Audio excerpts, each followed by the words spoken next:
Bill C-51 targets minority groups and dissidents alike, both being strong parts of a healthy democracy. Do we trade our privacy for security? Do we bow down and obey what has become totalitarian and brutal? We will not allow our freedoms to be stripped one by one.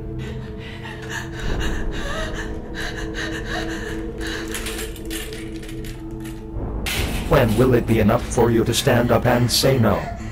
In a time of universal deceit, telling the truth is a revolutionary act, and this, my fellow Canadians, is the truth.